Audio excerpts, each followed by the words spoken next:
berdarah, biasanya itu adalah hemoroid interna. Ini gambaran interna dan kemudian ini eksterna. Jadi kita lihat bergabung dengan kulit. Sementara dia tidak bergabung dengan kulit di luar, tapi berasal dari dalam yang menonjol keluar. Nah, saya masuk pada derajat. Derajat 1 adalah hemoroid yang ada di dalam, asimptomatik. Menonjol ke kanalis anal, tapi tidak prolaps keluar. Ini derajat 1. Ini gambar ini dilihat dengan kolonoskopi. Jadi ini di dalam, bukan di luar. Jadi terlihat menonjol dengan alat kolonoskopi. Kemudian pada derajat berikutnya adalah yang prolaps, tapi dapat mengecil secara spontan. Ini derajat 2. Berikutnya adalah derajat 3. Keluar melalui anus, tapi bisa dimasukkan secara manual. Dan derajat 4 yang paling berat adalah mengalami prolaps. Ini tidak bisa didorong masuk lagi oleh yang bersangkutan. Tetap saja menonjol keluar. Ini derajat yang paling berat. Dari sisi gejala, derajat 1 biasanya tidak ada gejala. Pasien sadar atau datang ke rumah sakit, ke pelayanan kesehatan karena perdarahan.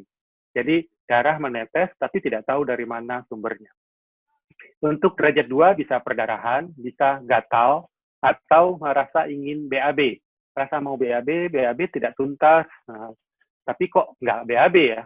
Derajat 3, cairan mengalir, terasa prolapsnya, dia akan dorong. Jadi keluar, masuk, BAB, dorong lagi masuk. BAB keluar, dorong lagi masuk. Derajat 4 bisa nyeri dan memang menonjol. Ada yang membagi semuanya dalam faktor siapa saja yang bisa terkena hemoroid berdasarkan faktor predisposisi dan faktor risiko. Umur, ada yang membagi predisposisi adalah sesuatu yang tidak bisa dihindari, umur dan genetik. Jadi ada orang yang memang berpotensi untuk mengalami shunt, kelemahan di bantalan anal, sehingga dia mempunyai predisposisi untuk mengalami hemoroid. Nah, faktor risiko sebetulnya terkait pola hidup orang tersebut. Apakah dia sering mengangkat beban, mengalami konstipasi atau diare kronik, atau duduk dalam waktu yang lama. Ini yang disebut faktor risiko, atau faktor yang sebetulnya bisa diperbaiki. Faktor risiko konstipasi ini tentunya berkait juga dengan pola makan dan gaya hidup.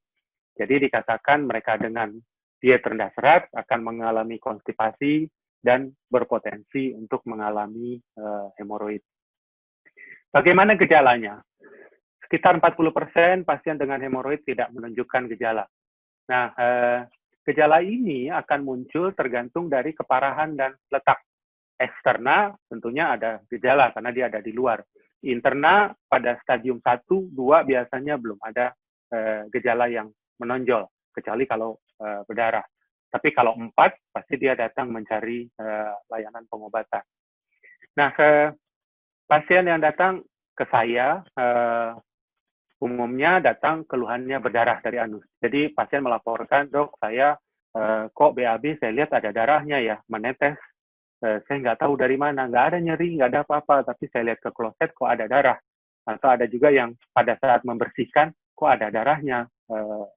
Itu yang dilapori oleh pasien. Bisa nyeri pada anus, terutama pada stadium 3 dan 4. Bisa juga gatal dan lendir pada anus karena mukus dan reaksi radang yang ditimbulkan oleh hemoroid ini. Nah, pada stadium 4 tentunya benjolan yang muncul pada anus. Nah, bagaimana kita menegakkan diagnosis hemoroid? Nomor 1 tentunya anamnesis, pertanyaan. Keluhannya muncul mulai kapan, kemudian seperti apa, karena seringkali juga tidak bisa langsung kita menentukan pasien ini hemoroid atau tidak. Seperti tadi, pasien datang dengan perdarahan, banyak hal yang harus kita tanya, karena masih mungkin perdarahan itu bukan karena hemoroid, atau karena kanker di rektum. Nanti saya tunjukkan bagaimana cara membedakannya. Nah, pemeriksaan yang sederhana di praktek dilakukan dengan colok dubur atau rectal touche. Jadi, jari dimasukkan, kemudian ke dalam anus sambil meraba. Pasien bisa dalam posisi miring, bisa dalam posisi tengkurap.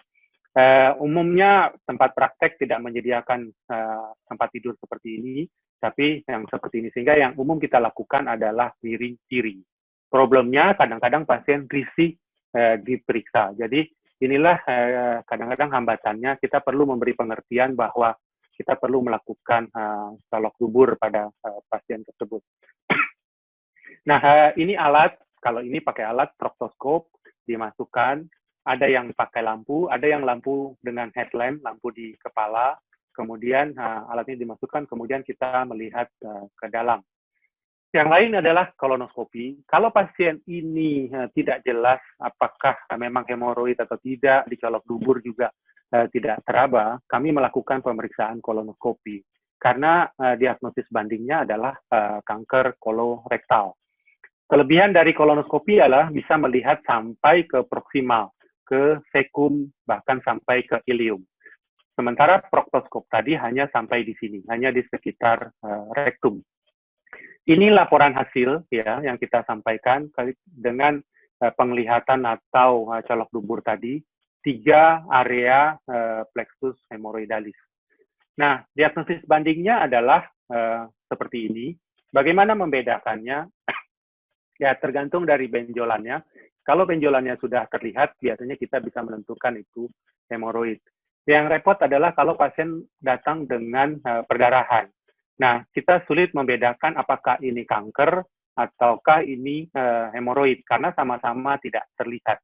Biasanya kita tanya apakah ada penurunan berat badan, juga terkait usia, apakah darahnya tercampur dengan feses atau tidak. Karena kalau dia menetes, jadi fesesnya keluar duluan, kemudian darahnya menetes, tes, biasanya itu hemoroid, karena lebih distal daripada kanker. Nah, tapi kalau bercampur dengan feses, kita ragu, apa betul ini hemoroid? Karena mungkin posisinya lebih atas. Ya, ini prolaps hemoroid dengan trombosis, ini dengan trombosis, ini fisura ani, ada robekan di anus, kemudian ini kondiloma, lalu ini abses perianal, ini kanker perianal, ini bisa terlihat dari luar, ini kanker rektal yang harus kita lihat dengan kolonoskopi, dan ini prolaps rekti. Selanjutnya tata laksana. Ya, tadi seperti saya sampaikan, pasien kadang datang karena melihat ada darah di kloset. Apa yang dilakukan pasien? Pasien bisa datang ke dokter umum dan kemudian dapat obat suppositoria atau terapi oral. Pasien juga bisa datang langsung ke spesialis penyakit dalam atau dari dokter umum dirujuk ke spesialis penyakit dalam. Dan spesialis penyakit dalam, ada spesialis penyakit dalam umum, ada spesialis penyakit dalam konsultan gastroenterohepatologi. Spesialis penyakit dalam umum biasanya akan memberikan obat suppositoria dan obat oral juga, tapi mungkin pilihannya akan berbeda. KGH bisa melakukan ligasi terhadap hemoroid. Pada kasus yang berat, tentunya dikirim kepada dokter bedah, spesialis bedah untuk dilakukan pembedahan. Nah, jadi dari berbagai tingkat layanan ini kita lihat itu tergantung dari grade. Pada grade 1, terapi medikamentosa, pada grade 4 akan dilakukan pembedahan. Grade 1 tentunya tidak dilakukan pembedahan. Nah, jadi kalau kita lihat lagi di sini, dari grade ini, pada grade 1 sampai 4, obat bisa masuk semua. Tapi operasi pada grade 4, grade 3.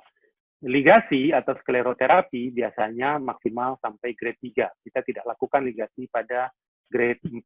Jadi ligasi biasanya dilakukan pada grade 1 sampai 3. Tapi obat bisa pada grade 1 sampai 4.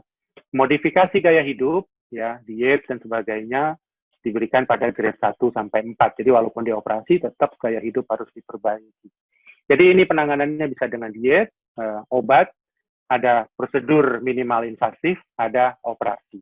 Dari sisi obat ada banyak, kalau kita lihat ada herbal, ada heparan sulfat, ada flavonoid, atau nanti yang akan dibahas oleh Prof. Tuti adalah MPFF. Nah, berdasarkan patofisiologi, kalau kita lihat tindakannya, pergeseran anal cushion ini dilakukan hemoroidektomi. Untuk abnormalitas pembuluh darah diberikan obat-obat oral, flebotonik. Kemudian untuk redundan diberikan staple. Untuk tekanan di plexus vaskular diberikan MPFF dan modifikasi gaya hidup. Ini beberapa rekomendasi. Rekomendasi itu mencantumkan dasarnya. Kalau A berarti baik, kalau B di bawah A.